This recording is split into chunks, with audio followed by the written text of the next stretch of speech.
Good afternoon, everyone. Welcome to today's Exploring by the Seat of Your Pants Hangout. My name is Joe Grabowski, and I will be your host for today. For those new to the program, we're all about bringing science, exploration, adventure, and conservation into classrooms across North America and beyond. Very excited today to be joined by our guest, Justin Grubb. Justin's a wildlife filmmaker. He's filmed wildlife around the world, highlighting the important role that film can play in conservation. With two friends, he started Running Wild Media, with an expertise in conservation biology, international travel, and filmmaking. They've traveled the world filming and creating content that tells stories of everything from adventure to travel, wildlife, and conservation. So Justin himself has an extensive amount of experience in field research through his work with numerous conservation initiatives. So Justin, it is great to have you joining us today. Hey guys, how are you all doing? Let me turn the mics on, because it's always great to hear them at the beginning. Okay. So boys and girls, your mics are coming on if you want to say hi to Justin, nice and loud. I love the enthusiasm. It's nice to see everybody. How you guys doing? Awesome. All right. Well, like he said, my name is Justin Grubb, and I have been a wildlife filmmaker since I was a little child, and I picked up a camera and started shooting insects and animals in my own backyard. So that means that any of you guys could also be a wildlife filmmaker. And that's the great thing about it. I mean, there's so many different ways that you can go out and explore your world and kind of get to know the world around you and see these animals and make your own films and teach each other about what your experiences are and the things you're observing. So that's why I really love this field. This field is really about communication, and that's really what drives me, and I love teaching people. So before I get into that, I'll give you a little bit of a background on myself, and I'll get to show you guys some cool videos to just kind of show some of the work that I've done and some of the places I've been to. So I went to college to study marine biology, and while I was there, I met a guy who sort of helped me learn the camera stuff, to be very, very knowledgeable about how to film, where to film, all the technical stuff. And so together we put together this company that specialized in wildlife, filmmaking, conservation, that kind of stuff, because that's really what our passion is. And that's one of the big things that drives us is passion. We want to do something we're interested in, not necessarily something we get paid a lot of money to do, but it's something that we really enjoy doing. And so that's why we decided to go with this sort of company that specializes in the wildlife film. So my most recent trip was actually a trip to Southern Africa, where I got to go film some incredible wildlife, and I got to hang out with Safari Live, which is a show on NatGeo Wild, and I will actually show you that film now. So I'm going to do a screen share desktop. And then I got the film right here so you can watch it right off my desktop.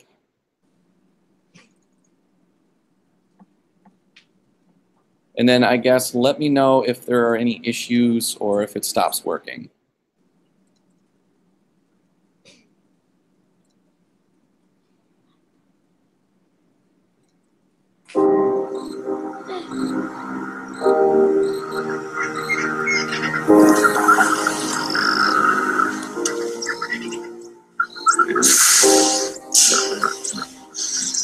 The overwhelming vastness that is Africa makes it one of the last great wildernesses on Earth.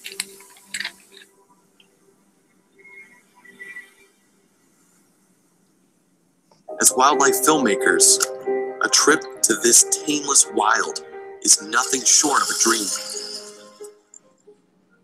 We were challenged in ways that we could never have imagined, but were rewarded on a scale beyond our own belief. This is a land of indescribable beauty and intense interactions. Africa is at the epicenter of extremes and is in a brutal conflict between its natural landscapes and the modern world. Despite containing nearly half of the world's undeveloped lands, much of its wildlife is in decline. A loss of any one of these animals leaves a giant hole in the fiber of life that holds us all together. And our greatest fear as storytellers is that these stories may be all we have left about the world. Hey, Justin, I'm just going to pause you for a second. Pause the video. Is everything going all right? Yeah, I think maybe just because you are doing a mobile hotspot, we're getting the audio coming through beautifully, but the video is not advancing as well. Okay. So what I can do is, if you give me just 30 seconds here, I actually have the link here to the video, and I can play it on my end. Oh, that works. That works fine. And I've got the nice faster Wi-Fi. So guys, just give me 1 second, and I will, and I'll pull that up. So let's see, YouTube, my channel. Let's track it down.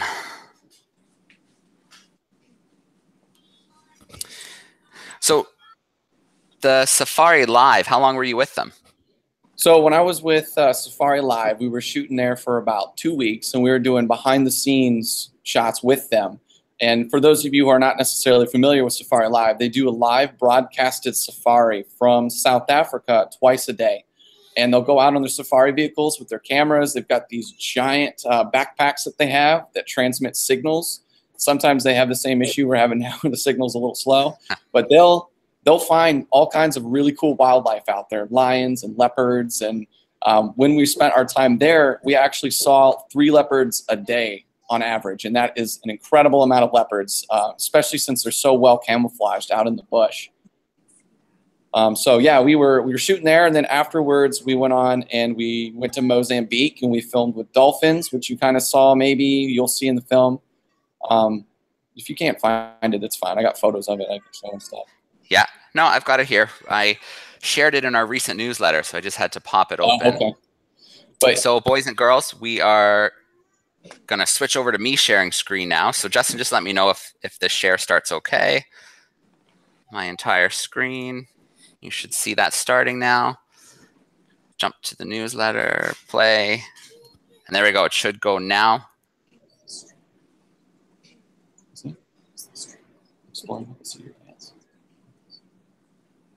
It's down at the bottom.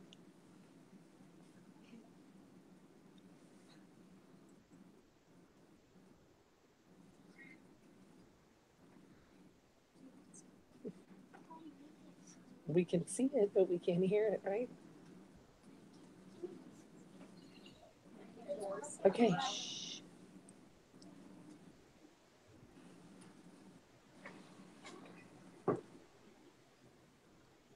Challenged in ways that we could never have imagined, but were rewarded on a scale beyond our own belief.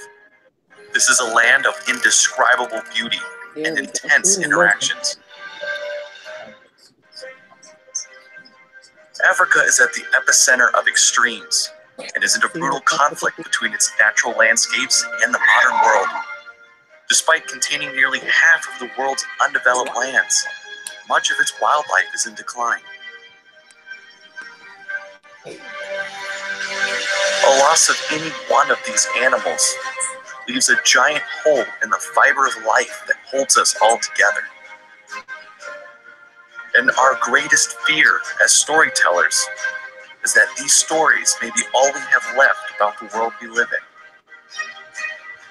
in. With each moment, we lose an opportunity to save the environment in need and risk that it will become just another story for our children.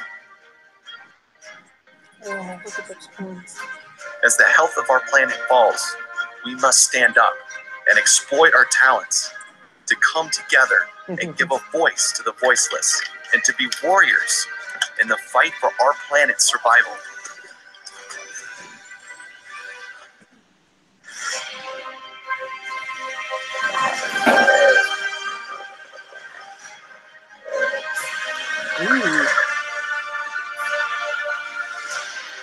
I'm glad you're getting ready to talk.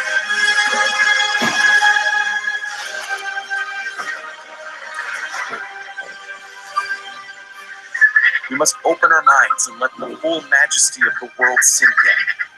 Whether it be at your doorstep or far away, we can save it. We can save us.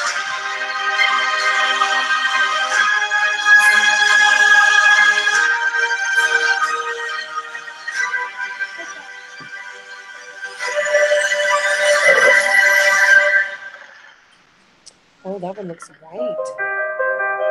Right? Looks white.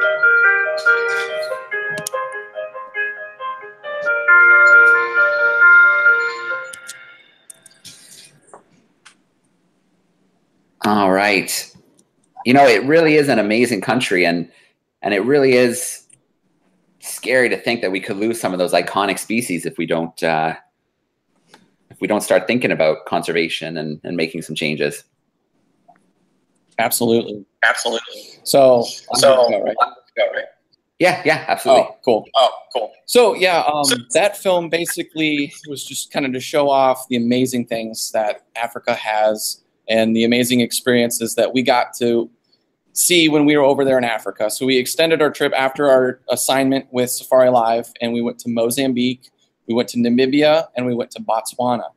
And I have some photos that I want to show you guys. I'm going to talk a little bit about that trip, and then I'll talk about some other things here in a second. So let's get the screen share.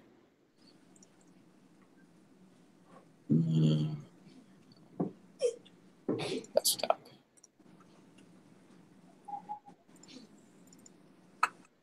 And then you can sort of see what I'm doing, right? Yeah, I see it loading, and I can see the pictures coming up now. Cool.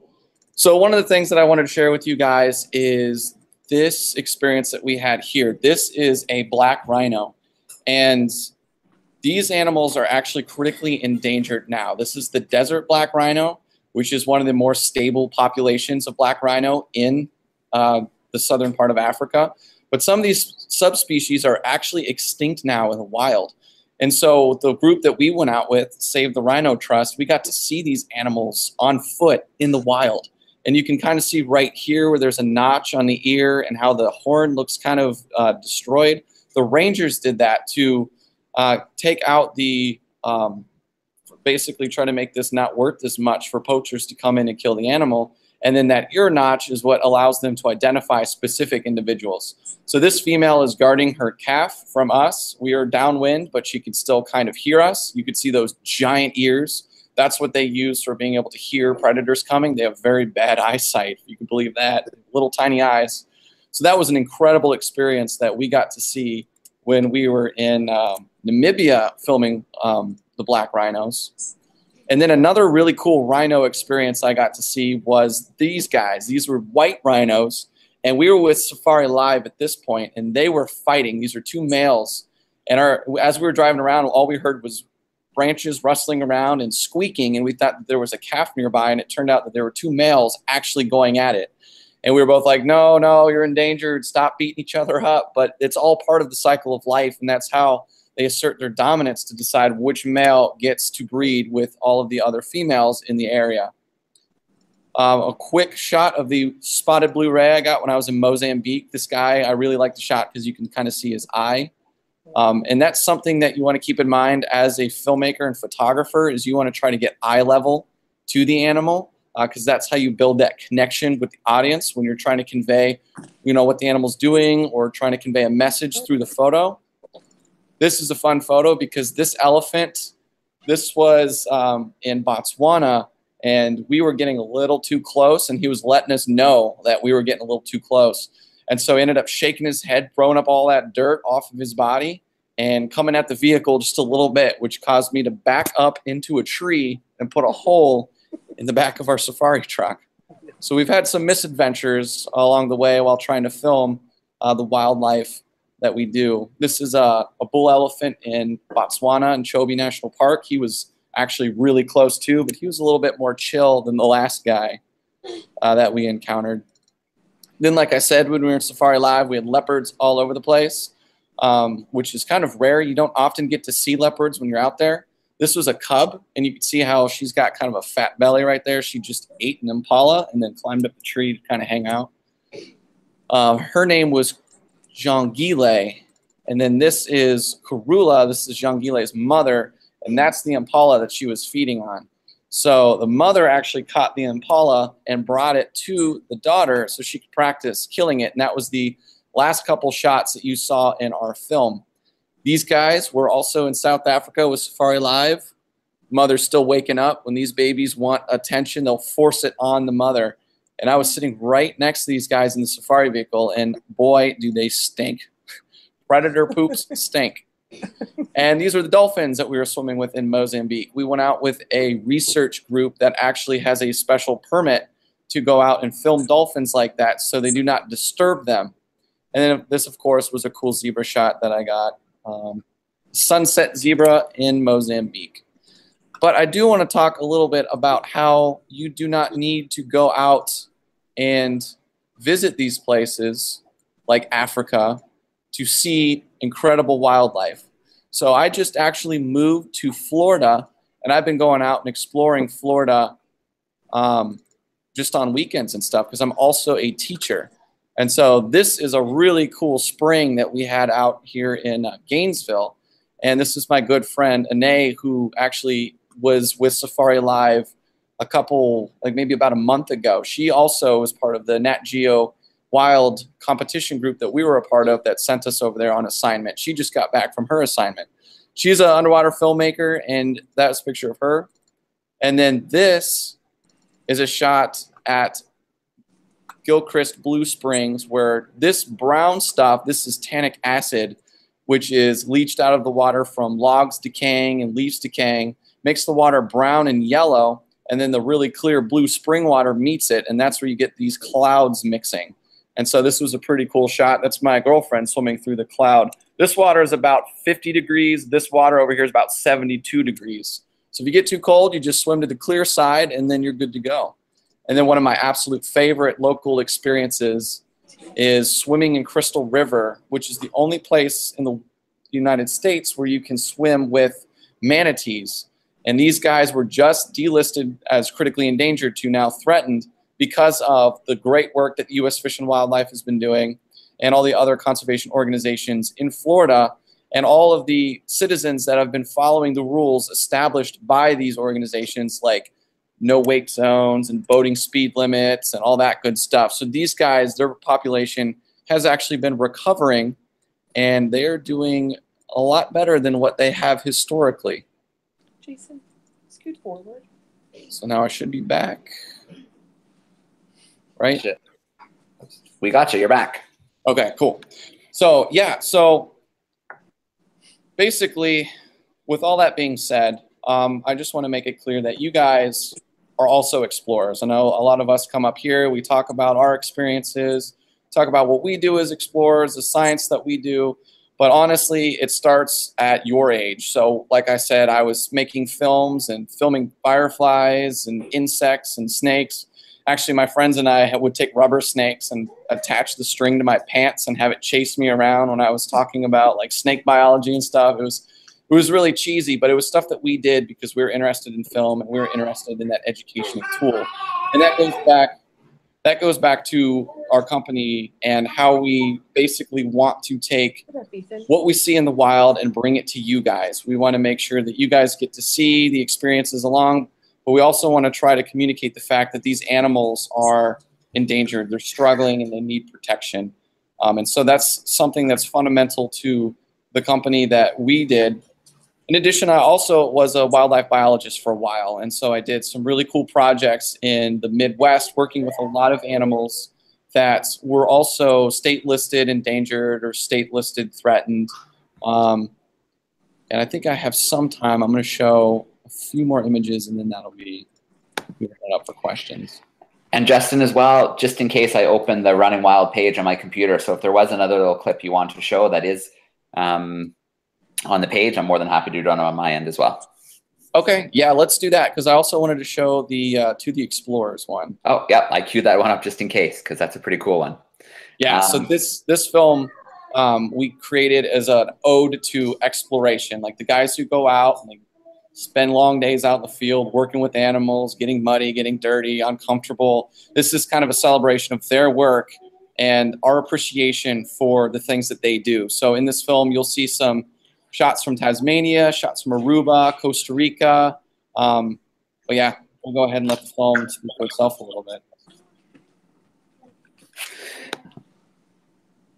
All right, and just to confirm, you can hear me okay now? I'm just switching over from the headphones. You guys hear me okay? Yes. Let's try that. You guys hear me okay now? Yes. Justin, can you hear me? I got you. Okay, good. When you switch from the headphones, sometimes it doesn't come over. So this video, as I'm queuing it up, it won an award from National Geographic, didn't it? Yeah, so this was a competition winner, and actually we submitted to a competition in Idaho, which is the Sun Valley Film Festival, and that's kind of how we got our assignment to go to South Africa to film with Safari Live. It was a call to filmmakers everywhere to submit a film, and we were one of 3 finalists, and we ended up winning. And so we went to go to Africa, and that is the same competition that one girl that I just showed you filming won this past year and went to Africa. So every year they have this competition, and I don't know if there's an age limit on it, but anybody could put a film into this competition. All right, well, here we go. It should be full screen now.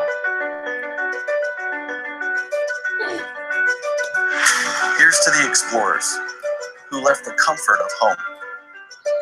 Here's to the adventure seekers who refuse to be subject to a clock. Here's to the scientists. Oh. Whose laboratory has a much greener floor and bluer ceiling as you prepare for another day, lifting your body towards the sky despite gravity's will, one arm at a time, putting on your snag shirt, sliding into your grass-stained pants, and tying worn boots, heavy with mud. Despite these insignificant repetitions, you've always opened that door. You didn't leave that tent unzipped. You walked down that hallway, down that terminal, or through that mountainous trail. Your life's dedication is to life itself. And that story, our story, your story, must be told. In a world connected by wires, fibers, and outlets, it's never been more important than now to reunite ourselves with the environment, to lay our fingerprints in the sand instead of the keyboard.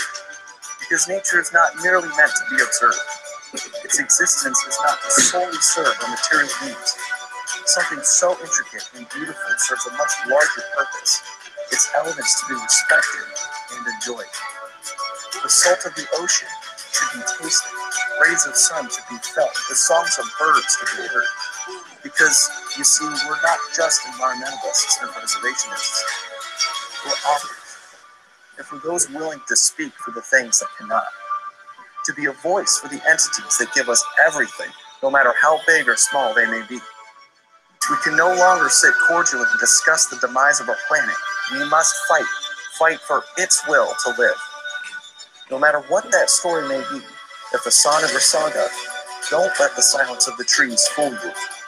Be a shouting voice in all the white noise that consumes us. Scream it through the canyons, sing it up in the mountains.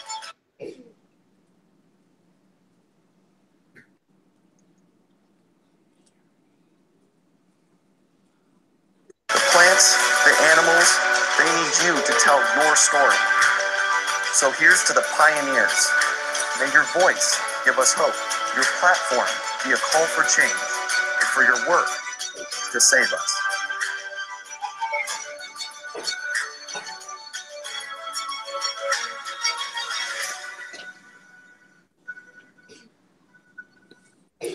All right, let me switch back to the regular view. I love that video. I think that's just such a powerful representation of exploration and adventure. So bravo, that's an amazing video. I really appreciate the feedback. Yeah, we definitely wanted to highlight the work of the people who are out in the field, the sacrifices they make, the things that they do in order to save the wildlife and the environments around us. And it's really their inspiration for the rest of us to like go out there and explore and really save the world, because that's what I love, and that's what I hope you guys love, and that's what we try to make everyone fall in love with by showing you guys these videos and these photos and the experiences we have, and trying to get the next group of explorers excited and ready to go out and save the world and make things happen. All right, so I think it's time to meet our classrooms and get some Q&A going.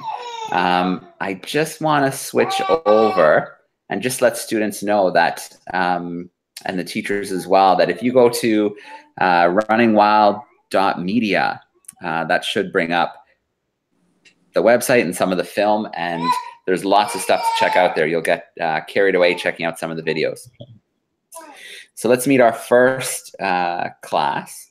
We have Joining us from Winnipeg, Manitoba in Canada, grade 7 class with Mrs. Slater.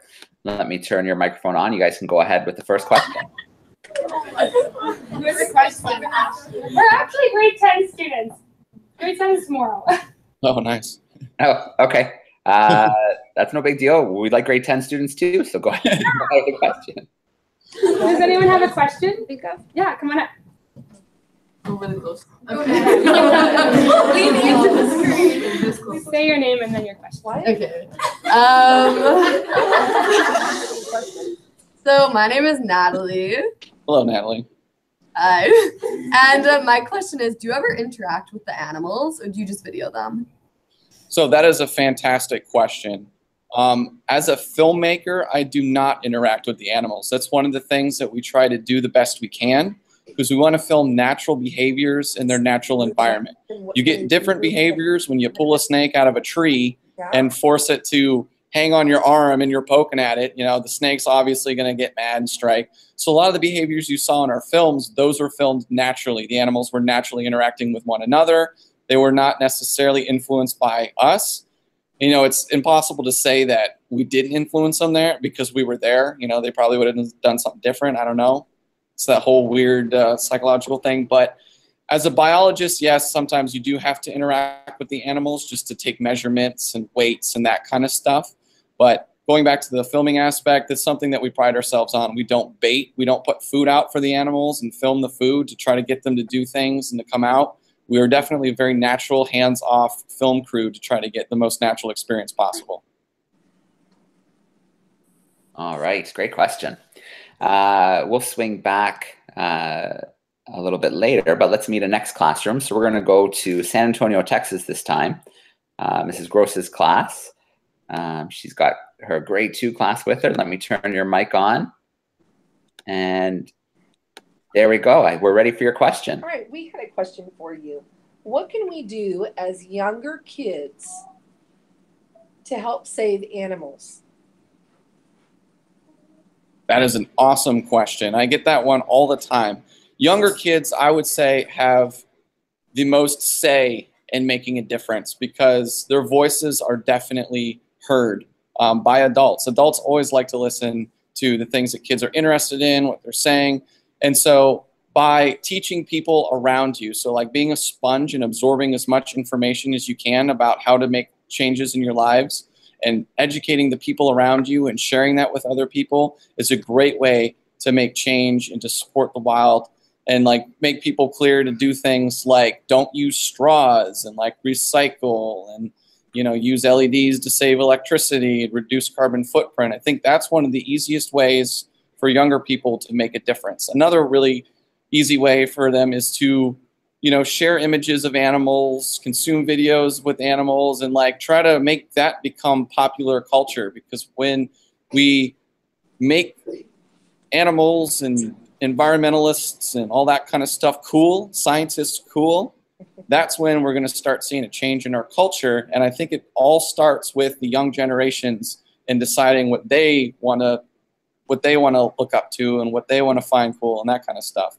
There's also all sorts of groups and organizations that can empower young people to come together and to work on projects, to actually go out and learn and to actually make a difference in your communities. And so I would encourage you guys to sort of look out and see what's around in your community, because I bet there's a couple environmental groups that you can get involved in that are out there making a difference every day. Great, thank you so much.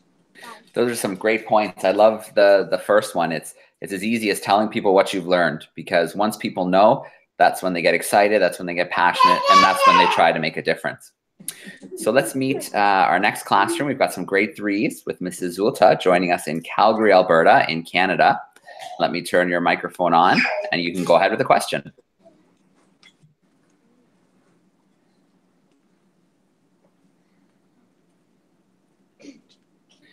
Grade 3s, can you guys hear us okay? If you have a question, we're ready.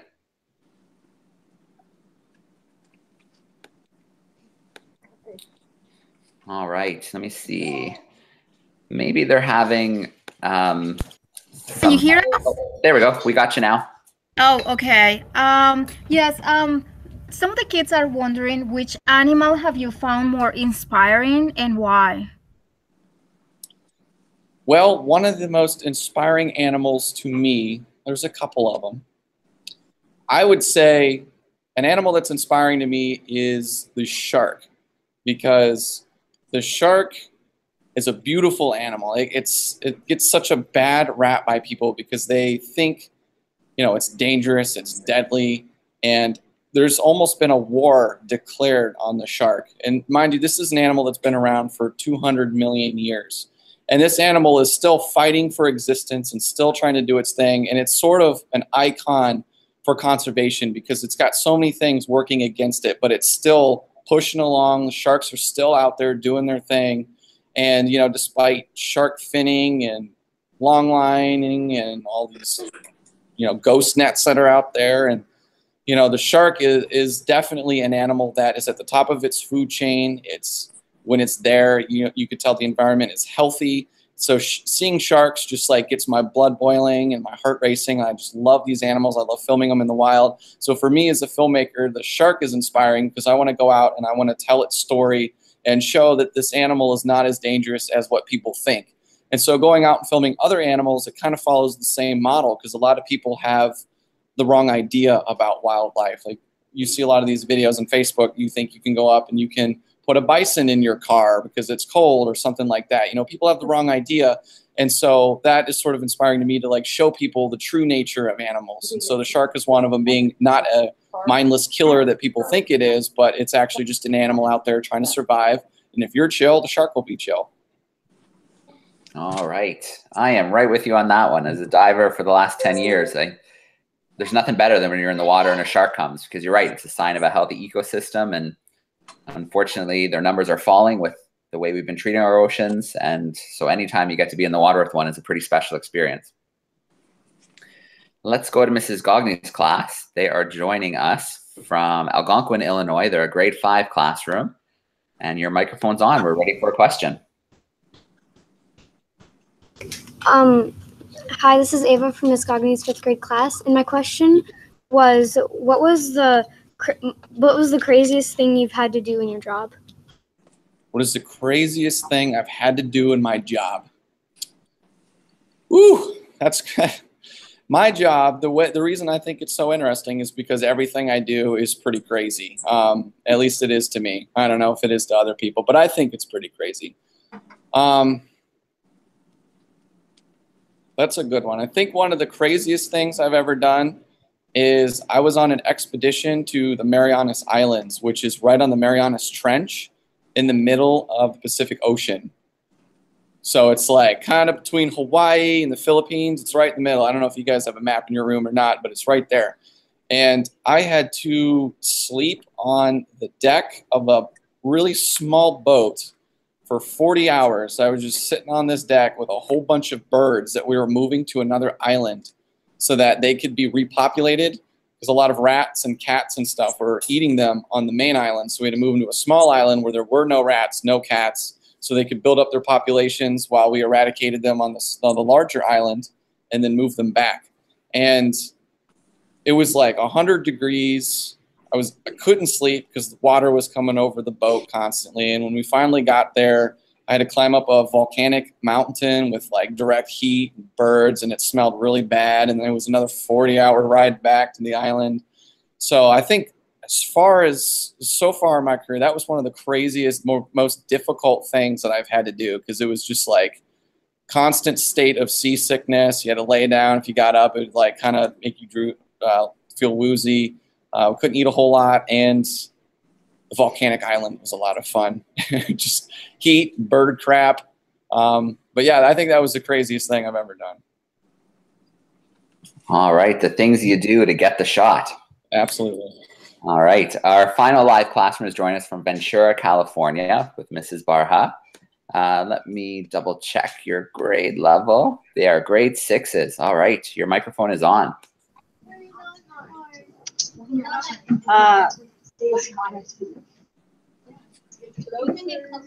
Okay. My name is Joseph. My question is, what is your favorite animal you've seen? Well, so my favorite animal that I've seen, I briefly got to see a greater hammerhead when I was out diving. They're actually a really cool shark, but it was kind of far away and I was filming it. It was off the coast of Mozambique. Another animal that I really enjoyed seeing was a ground hornbill. It is a giant bird. It stands like 4 feet tall and it's got like a 6-foot wingspan, a big bright red face. And that was one of the more challenging animals that we've had to film because we spent about 6 days trying to film it because they're extremely skittish and we didn't want to like scare it off because if you do, they'll abandon the nest. So every time they start looking uncomfortable, you have to be like, all right, we're done. That's it for the day. And you got to come back and see if it like reacts. So you almost had to like befriend this animal, get it used to you. And then eventually we got to film it taking frogs and smacking frogs, whipping them around and like swallowing them and stuff, hunting in the grass. And we actually got to film a female inside one of the tree cavities. That was sweet. Wow, that's awesome. Good question too. So we still have about 6 or 7 minutes. So classrooms, if you guys have another question, why don't you give me a wave with the camera and I'll know to come back to your classroom. And I see, well, happening already. So let's go to Mrs. Gogne's class first. Your microphone is on. Okay. Hi, my name is Connor, and I wanted to know, have you ever gotten hurt by an animal? Yeah, so the reality of the situation is mostly as a biologist, I have gotten hurt by an animal, but nothing too severe. And the thing to keep in mind is that animal didn't just attack me for no reason. There was a reason, and that was because I was grabbing it or I was measuring its shell or something like that. So I have been bitten a lot by animals. I've been stung a lot by animals. But that's just, you know, the price of doing business, working out there in the field, doing field collection, data collection on these species. But I think the important thing to remember is that the reason the animal bit me is because I put it in a situation that made it uncomfortable. It's not its natural thing to do, come up to a human and attack them. And so that's something you got to be cognizant when you're out there, you know, working in the field and stuff, is if an animal reacts that way, it's your fault. All right, classrooms, give me another wave and we'll see where we're going next. There we go. Let's go to Mrs. Slater's grade 10 classroom. There we go. Hi, my name's Nikki, and I was wondering if, like, when you travel to like certain places, does National Geographic or like the certain companies like fund you to travel, or do you have to like pay for it out of your own money? I'm gonna go ahead and. So that's a really good question, and there's definitely a process to it. You sort of start off funding it yourself and hoping the trip pays off, and then eventually you start getting it paid for, and then once it starts getting paid for, then you could start breaking into you get paid to go do it. I am in the weird area where I'm getting it paid for, but I'm not totally getting paid to go. That's just kind of how it is. I'm still kind of young. I'm like, you know, graduated from college a few years ago, so I'm still trying to make it happen in the industry. But yeah, it's definitely a process. So if you want to start traveling and doing this sort of thing, you'll have to start, you know, paying out of pocket to go have these experiences. Probably you can ask for sponsors and ask, you know, people to help give you money for it so you can afford it. But then the more work you put in, the more travel you get in, you'll start to see a payoff, and then you can go for free and then you can get paid to go. Awesome. Thank you. All right, Mrs. Barha, I think I saw someone in Ventura, California, so your microphone is on. I wanted to know, what was one of your more favorite places to go? So that's a really good question. Actually, my favorite place to go so far is Honduras. And that's because they have some really, really nice coral reefs there. And I like to go to those coral reefs because I want to show what a good coral reef looks like so the rest of the world and the rest of Central America can see that reef. I actually have a project coming up in March where I'm going to be going to Honduras to film with a 360-degree camera to show off what the reefs look like before they're gone. I was in American Samoa right before that big coral bleaching event happened. It's in Chasing Coral. I don't know if anyone saw that documentary, but they showed the progression, and there was a big bleaching event that occurred, and I was right there right before it. I took tons of photos of the coral and the fish and everything. And I really enjoyed documenting that process before it occurred. And so you could see the before and after and what needs to be done in order to, you know, revamp that environment to get it back to the way it was. Honduras is a really good example of that because it's still in good condition. It has the best reef out of the Mesoamerican reef chain. And so I like going back to show it and document the process of the reef in case anything happens, and to inspire people in the area to keep taking care of that reef. All right, and we'll check back in Calgary with Mrs. Zulta. I know your camera's not working, but hopefully we can get the mic and get another question if you guys have one more. Yes, thank you. Yes, we're wondering about the equipment to film underwater and to film animals in the wild. Like, how expensive can that be? So that is a really good question, and I've got some good news for you. It is getting cheaper and cheaper. Back in the day, like in the 90s, when I was watching Jack Hanna and Chris Pratt, it was really expensive. The camera was big. You had to drag it all the way there. Now, cameras are getting so good and so inexpensive that anybody can take video. So I use typically DSLRs, which is like a digital camera. It's about this big. It shoots 4K, which is twice the size of HD, or depending on which aspect you're looking at it. But you know, some of these cameras, even phones now, are shooting images and photos just as well as a professional grade camera would.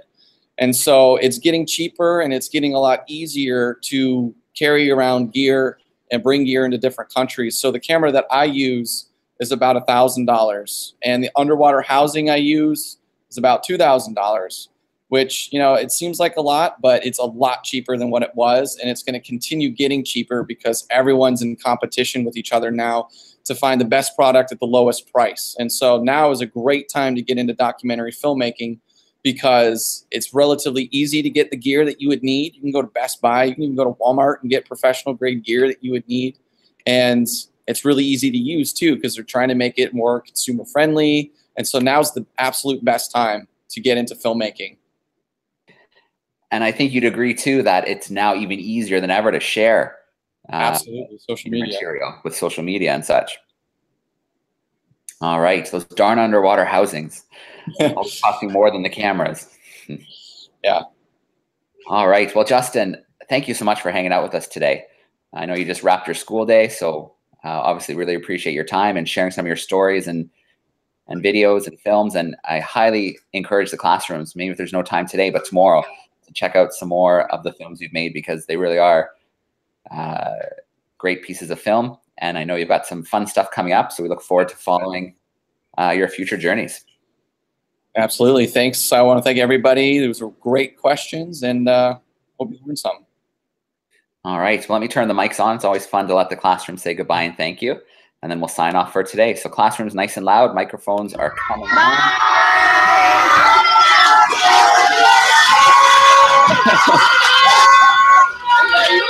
All right. Once again, thanks everyone for tuning in. Justin, thanks so much. And we're wrapping for the day. Have a good night, everyone. Appreciate it.